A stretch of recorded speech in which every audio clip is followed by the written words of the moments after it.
Hello friends, welcome to arshistastykitchen. இன்னைக்கு நம்மளோட சேனல்ல சூப்பரான ரொம்பவே இன்ட்ரெஸ்டிங்கான வீடியோ தான் பார்க்க போறோம். வீடியோக்குள்ள போறதுக்கு முன்னாடி நம்ம சேனலை நீங்க ஃபர்ஸ்ட் டைம் பார்க்கறதா இருந்தா ப்ளீஸ் சப்ஸ்கிரைப் பண்ணிட்டு பாருங்க. கூடவே இருக்க பெல் ஐகானை கிளிக் பண்ணி ஆல் என்ற பட்டனை பிரஸ் பண்ணி வச்சுக்கோங்க. அப்பதான் நான் போடுற வீடியோஸ் உடனுக்குடன் உங்க நோட்டிபிகேஷன்ல வரும். நீங்களும் ஸ்கிப் பண்ணாம பார்க்க முடியும். இப்போ வாங்க வீடியோக்குள்ள போயிடலாம்.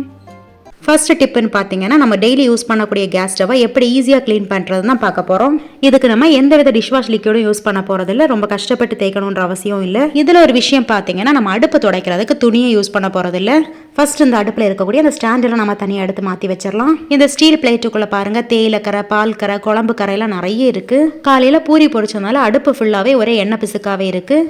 ஃபர்ஸ்ட் இந்த ஸ்டீல் பிளேட்ல மட்டும் நல்ல இரும்பு ஸ்க்ரப்பர் வச்சு நல்லா தேய்ச்சி விட்டுறலாம். இதுக்கு நம்ம தண்ணி நனைக்கணுன்ற அவசியம் இல்லை, லைட்டா தேய்ச்சி விட்டாலே இதுல இருக்கக்கூடிய கரையெல்லாம் நீட்டா இளவி வந்துடும். இந்த ஸ்க்ரப்பர் யூஸ் பண்ணி மற்ற இடங்கள்ல எல்லாம் தேய்க்காதீங்க, ஸ்கிராட்ச் விழ ஆரம்பிச்சிடும்.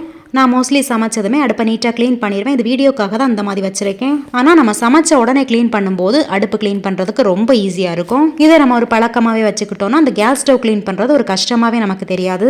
அடுப்பு துடைக்கிற துணிக்கு பதில் நாம இன்னைக்கு யூஸ் பண்ணுறது பார்த்தீங்கன்னா ரீயூசபிள் கிச்சன் டவல் தாங்க. இந்த கிச்சன் டவல் ஆன்லைனில் ரொம்ப கம்மியான விலையிலே கிடைக்கும். ஒரு ரோல் பார்த்தீங்கன்னா 100 rupees அந்த மாதிரி தான் இருக்கும்.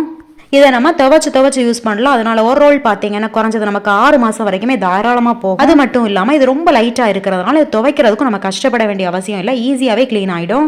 ஒரு கையால் லைட்டாக சோப்பு போட்டு கசக்குனாலே அதில் இருக்கக்கூடிய அழுக்கெல்லாம் நீட்டாக போயிடும். இது வரைக்கும் இதை நீங்கள் யூஸ் பண்ணது இல்லைன்னா கண்டிப்பாக ஒரு டைமாவது வாங்கி ட்ரை பண்ணி பாருங்கள், உங்களுக்கு எல்லாருக்குமே கண்டிப்பாக பிடிக்கும். ஒரு ரோலில் மட்டும் குறைஞ்சது 80லேருந்து 100 பீஸ் வரைக்குமே இருக்கும். இப்போ இதுலேருந்து 2 பீஸ் நான் எடுத்துக்கிறேன். ஒரு பீஸ் மட்டும் எடுத்து நம்ம இந்த ஸ்டீல் பிளேட்டை நல்லா தொடச்சி எடுத்துடலாம். தண்ணி எதுவுமே நினைக்காம நான் இப்போ தொடச்சி எடுக்கிறேன் பாருங்கள். இதில் இருக்கக்கூடிய அழுக்கு எல்லாமே வந்துடுச்சு பாருங்கள். இதை வச்சு துடைக்கும் போது இந்த ஸ்டீல் பிளேட் நல்லா க்ளீன் ஆகிடும் பாருங்கள். இதே போல் 3 பர்னரில் இருக்கக்கூடிய அந்த ஸ்டீல் பிளேட்டையும் நல்லா தொடச்சி எடுத்துடுறேன். அடுத்து பார்த்தீங்கன்னா இதே கிச்சன் டவல் வச்சு மீதம் இருக்கக்கூடிய இடத்தையும் லைட்டாக ஃபஸ்ட்டு தொடச்சி எடுத்துடலாம். இனி இந்த அடுப்பில் இருக்கக்கூடிய எண்ணெய் பிசுக்கெல்லாம் போகிறதுக்காக இதில் நான் சேர்க்க போகிறது பார்த்தீங்கன்னா 1 டேபிள் ஸ்பூன் அளவுக்கு கோதுமை மாவு தாங்க. கோதுமை மாவு தான் யூஸ் பண்ணணும் இல்லைங்க, இதுக்கு பதில் நீங்கள் மைதா மாவு கூட யூஸ் பண்ணிக்கலாம். இந்த கோதுமை மாவு போட்டு கையால் அந்த அடுப்போட எல்லா பக்கங்களையும் நல்லா தேய்ச்சி விட்டுருங்க. அடுப்பில் இருக்கக்கூடிய எண்ணெய் பிசுக்கு எல்லாத்தையுமே இந்த கோதுமை மாவு எடுத்துடும். ரொம்ப அழுத்தம் கொடுத்தெல்லாம் தேய்க்கணுன்ற அவசியம் இல்லை, லைட்டாக தேய்ச்சி விட்டாலே போதும். எல்லா பக்கத்துலையும் படுற மாதிரி நல்லா தேய்ச்சி விட்டுறலாம். கையில் தண்ணி எதுவுமே நினைக்காதீங்க, வெறுமனே கை வச்சு லைட்டாக தேய்ச்சி விட்டாலே. இப்போ நல்லா தேய்ச்சி விட்டாச்சு பாருங்க. இனி இந்த கோதுமை மாவை நல்லா தொடச்சி எடுத்துடலாம். அடுப்பு பாருங்க நல்ல ஒரு ஷைனிங்காக இருக்குது, உங்களுக்கு பார்க்கும்போதே தெரியும். இதை தேய்க்கிறதுக்கு ஸ்பாஞ்சி ஸ்க்ரப்பர்னு எதுவுமே நம்ம யூஸ் பண்ணல, கையால் தான் தேய்ச்சி எடுத்துருக்கோம். டிஷ்யூ பேப்பர் வச்சு இந்த ஸ்டீல் பிளேட்டுக்கு இடையில இருக்கக்கூடிய அந்த கோதுமை மாவெல்லாம் நீட்டாக தொடச்சி எடுத்துடலாம். கோதுமை மாவு நம்ம துடைக்கும் போது கொஞ்சம் கவுண்டர் டாப்லையும் விழ தான் செய்யும். அப்படியே அந்த கவுண்டர் டாப்பையும் க்ளீன் பண்ணி விட்டுருங்க, நல்லா பளிச்சுன்னு ஆகிடும். அடுத்து நம்ம எடுத்து வச்சிருந்த இன்னொரு டிஷ்யூ பேப்பர் இருந்து இல்லையா, அதில் கொஞ்சமாக தண்ணி நினச்சிட்டு இதை நம்ம மறுபடியும் துடைக்க போகிறோம். இனி நம்ம தண்ணியால் துடைக்கும் போதே இந்த அடுப்பு நல்லா க்ளீன் ஆகிடும். ஃபர்ஸ்ட் இந்த கேஸ் ஸ்டவ் இருந்ததுக்கும் இப்போ இருக்கிறதுக்கும் உங்களுக்கு பார்க்கும்போதே நல்ல டிஃப்ரென்ஸ் தெரியும். நம்ம டிஷ்யூ பேப்பரை லைட்டாக ஈரம் பண்ணிட்டு துடைக்கிறதுனால அங்கங்கே இருக்கக்கூடிய அந்த கோதுமை மாவு கம்ப்ளீட்டாக ஒட்டிட்டு வந்துடும். ஆல்மோஸ்ட் நம்ம கேஸ் அடுப்பு நல்லா க்ளீன் ஆகிடுச்சு. இனி லாஸ்ட்டாக ஒரு அரை எலுமிச்சம்பழத்தோட ஜூஸை நம்ம அந்த கேஸ் அடுப்பு ஃபுல்லாக நல்லா ஸ்ப்ரெட் பண்ணி தேய்ச்சி விட்டுறலாம். இந்த லெமன் ஜூஸ் எதுக்காக சேர்க்குறோன்னா நம்ம அடுப்பில் பார்த்தீங்கன்னா நான்வெஜ் ஏதாவது சமைச்சிருப்போம், அதில் இருக்கக்கூடிய ஸ்மெல் இருக்கும். இந்த லெமன் ஜூஸ் சேர்க்கறதுனால அந்த ஸ்மெல் எல்லாமே போயிடும், அடுப்பு நல்ல வாசனையாகவே இருக்கும்.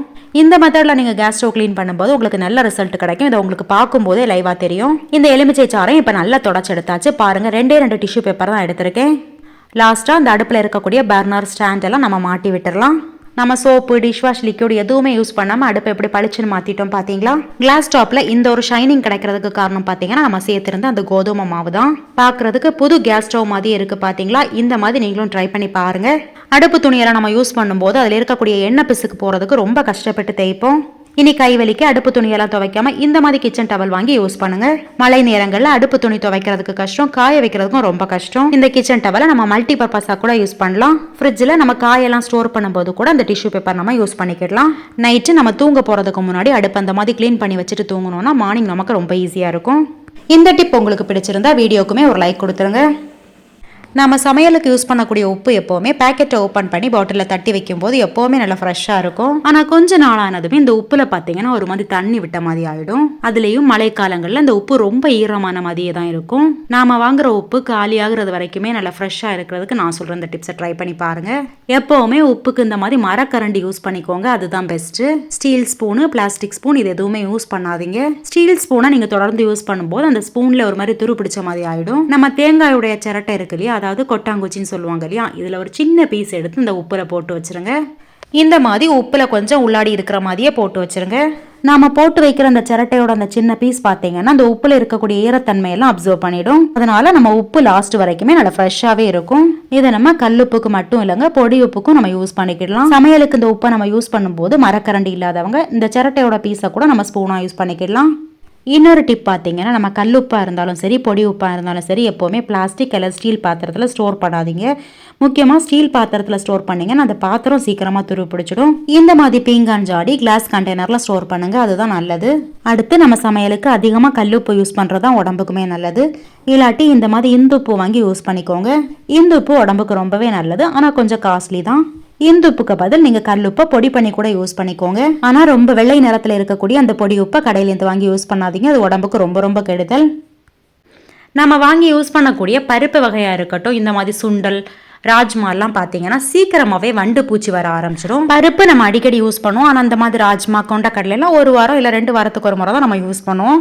ஒரு 1/2 டீஸ்பூன் போல விளக்கெண்ணெய் எடுத்துக்கோங்க. விளக்கெண்ணெயை கையில் நல்லா ஸ்ப்ரெட் பண்ணி விட்டுருங்க. இனி இந்த விளக்கெண்ணெய் அந்த ராஜ்மால எல்லா இடத்துலையும் படுற மாதிரி நல்லா ஒன்று மிக்ஸ் பண்ணி விட்டுருங்க.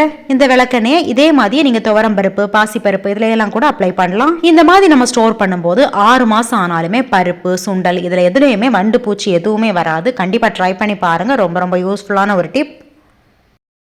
நம்ம எல்லார் வீட்லேயுமே டம்ளர்னு பார்த்தா குறைஞ்சது ஒரு 10லேருந்து 12 கண்டிப்பாக வாங்கி வச்சிருப்போம். நம்ம டெய்லி யூஸுக்கு இல்லாட்டியும் கெஸ்ட் எல்லாம் வந்தால் கண்டிப்பாக தேவைப்படும்னு வாங்கி வச்சிருப்போம். நம்ம டெய்லி யூஸ் பண்ணாத கப்பெல்லாம் கிச்சனில் இடம் அடைக்கும் சொல்லிட்டு இந்த மாதிரி ஸ்டாக் பண்ணி தான் மோஸ்ட்லி ஸ்டோர் பண்ணுவோம். ஆனால் அவசர டைமில் அந்த டம்ளரை தனியாக எடுக்க வராது, நல்ல ஜாம் ஆயிக்கும். இதில் பாருங்க எல்லா கப்புமே ஈஸியாக எடுக்க வந்துடுச்சு. ஆனால் லாஸ்ட்டாக இருக்கக்கூடிய அந்த 2 கப்பும் எடுக்க வரல, ரொம்ப டைட்டாக இருக்கு. இந்த 2 கப்பையும் ஈஸியாக எப்படி எடுக்கிறதுன்னு பார்க்கலாம். ஒரு சிலர் தேங்காய் எண்ணெய் அப்ளை பண்ணிட்டு அதுக்கப்புறமா எடுப்பாங்க. தேங்காய் எண்ணெய் அப்ளை பண்ணும்போது வழுக்கிற மாதிரி இருக்கும். அதுக்கடுத்து பார்த்தீங்கன்னா அந்த கப்பில் ஃபுல்லாகவே எண்ணெய் பிசுக்காவே இருக்கும். சோப்பு போட்டு நல்லா கழுவுனதுக்கு அப்புறமா தான் நம்ம யூஸ் பண்ணுற மாதிரி இருக்கும். ஆனால் அதுக்கு பதில் நம்ம என்ன பண்ணலாம்னா ரன்னிங் வாட்டரில் இந்த கப்பை காமிச்சிருங்க. இந்த 2 கப்புக்கும் இடையில இருக்கக்கூடிய கேப்பில் தண்ணி நல்லா படுற மாதிரி காமிச்சுக்கோங்க. அதுக்கப்புறம் இந்த கப்பை ரிமூவ் பண்ணி பாருங்க, ஈஸியாக ரிமூவ் ஆகி வந்துடும். சிம்பிளான ஒரு டிப்பு தான், ஆனால் அவசர நேரங்களில் அந்த டிப் ரொம்ப யூஸ்ஃபுல்லாக இருக்கும். ட்ரை பண்ணி பாருங்க.